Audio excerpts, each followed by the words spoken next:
안녕하세요. 오늘 여러분께서 보내주신 자료는 한국의 베이비붐 세대에 대한 인포그래픽인데요. 네, 1955년에서 63년생, 그러니까 한국 사회의 성장을 정말 맨몸으로 이끌어온 세대잖아요. 그렇죠. 허리 세대죠. 이 자료를 쭉 훑어보니까 아주 흥미로운 하나의 가설 같은 게 떠오르더라고요. 어떤 거죠? 이 세대에게 은퇴라는 게 어쩌면 인생의 완성이 아니라 정체성의 위기일 수 있겠다, 이런 생각이요. 아, 오늘 대화는 바로 이 지점에서 한번 시작해 볼까 합니다. 아주 정확한 출발점인 것 같아요.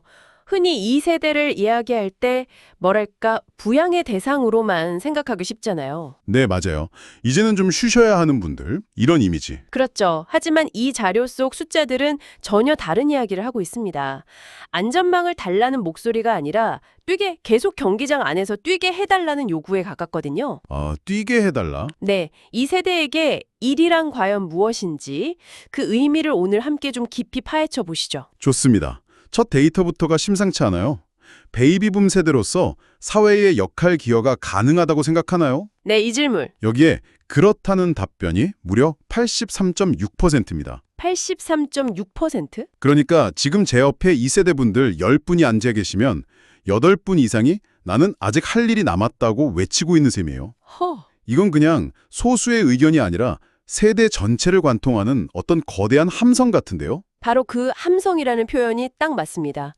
여기서 중요한 건 이분들이 자신들의 경험과 지혜가 여전히 사회에 쓸모가 있다. 네. 즉, 사회적 자원으로서 가치가 있다고 굳게 믿고 있다는 점이에요. 스스로를 자원이라고 생각하는 거군요. 그렇죠.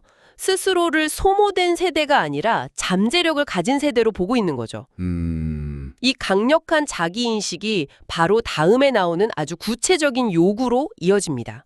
그게 바로 법정 정년 연장에 대한 태도로 나타나는 거군요. 맞습니다. 찬성 비율이 84.2%.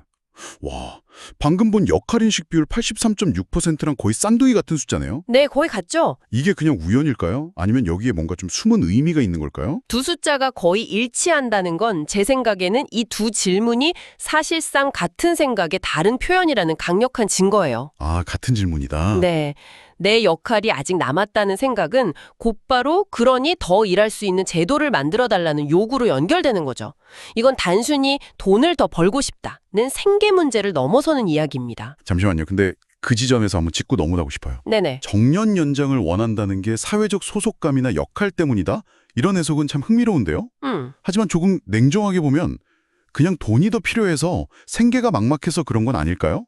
이걸 정체성의 문제라고 해석하는 건 너무 좀 이상적인 접근은 아닌가요? 굉장히 중요한 질문이에요. 그리고 당연히 맞는 말씀이고요. 네. 물론 경제적 필요가 가장 큰 동기 중 하나인 건 부정할 수 없죠.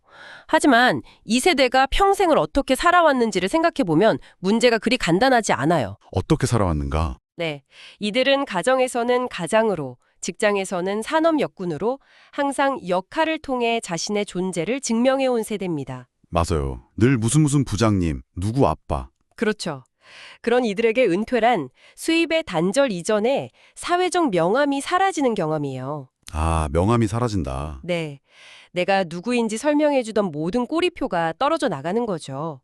즉, 경제적 필요와 정체성에 대한 갈망이 뭐랄까 밧줄처럼 꼬여서 이 84.2%라는 숫자를 만들었다고 보는 게 더 정확합니다. 그러니까 일이라는 게 이분들에게는 단순한 수입원이 아니라 내가 이 사회에서 쓸모있는 사람이다 라는 일종의 증명서 같은 거군요. 바로 그거죠. 증명서. 그 증명서를 잃어버리는 게 돈이 없는 것만큼이나 혹은 그 이상으로 두려운 거고요. 네, 맞습니다. 장벽이 바로 이 경제적 불안정기군요. 그렇죠. 그렇다면 이분들이 생각하는 좋은 노년의 조건은 무엇일까요? 다음 데이터를 보면 그 우선순위가 아주 명확하게 드러납니다. 네. 노년기의 가장 중요한 가치를 물었는데요. 역시나 아주 현실적인 답변들이 순위를 채웠습니다. 네. 1위가 건강 39.0%, 그리고 바로 뒤를 이어서 경제적 안정 33.6%가 2위입니다. 이 두 가지만 합쳐도 72.6%, 거의 4분의 3에 달해요. 네, 압도적이죠. 가족과의 화목 10.3%, 나 정신적 평안 7.9% 같은 가치들이 저 뒤쪽에 있는 걸 보면 이분들의 생각이 얼마나 현실에 단단히 발을 딛고 있는지 알 수 있어요. 맞아요. 물론 가족도 중요하고 마음의 평화도 중요하지만 일단 내 몸이 건강하고 지갑이 두둑한 게 다른 어떤 것보다 우선이라는 거죠. 사실 건강과 돈은 행복한 노년을 위한 두 개의 바퀴와 같아요. 아, 두 개의 바퀴. 네. 어느 한쪽이라도 삐걱거리면 제대로 굴러갈 수가 없죠. 그렇겠네요. 경제적으로 여유가 있어야 건강 관리를 할 수 있고 또 건강해야 최소한의 경제 활동이라도 하거나 의료비 부담을 줄일 수 있으니까요. 이 세대는 오랜 인생 경험을 통해 이 두 가지가 얼마나 서로 얽혀 있는지 본능적으로 아는 겁니다. 다른 가치들은 이 두 개의 단단한 기반 위에 있을 때 비로소 꽃을 피울 수 있다고 생각하는 거고요. 뜬구름 잡는 이야기가 아니라 가장 본질에 집중하고 있다는 느낌이네요. 네, 그렇죠. 자, 그럼 이 모든 흐름을 종합해 볼 시간입니다. 나는 아직 쓸모가 있다는 강한 정체성. 하지만 절반은 불안정한 은퇴의 현실. 그리고 그 속에서 건강과 돈을 최우선으로 생각하는 가치관까지. 네. 이 모든 걸 안고 이들은 사회를 향해 무엇을 요구하고 있을까요? 마지막 그래프가 그 답을 명확하게 보여줍니다. 네, 여기서 우리가 나눈 모든 이야기가 하나의 지점으로 수렴됩니다. 노년 세대 삶의 질을 높이기 위한 방안으로 가장 많은 38.3%의 사람들이 꼽은 것. 그게 뭔가요? 바로 일자리 소득 보장입니다. 결국 다시 일자리로 돌아왔군요. 네. 처음에 이야기했던 역할에 대한 갈망, 정년 연장에 대한 요구, 행복의 조건으로서의 경제적 안정, 이 모든 퍼즐 조각이 일자리를 달라는 하나의 그림으로 완성되는 순간입니다. 논리적으로 완벽한 귀결이죠.